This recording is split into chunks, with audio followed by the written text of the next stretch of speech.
पूछले बता दा कहाँ से बना बबलू, कवन सोनार से डिजाइन गढ़ा बबलू।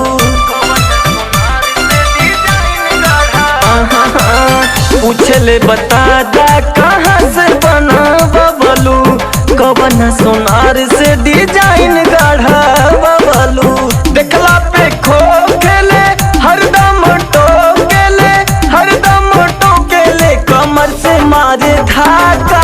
सैया तोहर पापा झुलनी पे मारे छापा, सैया तोहर पापा।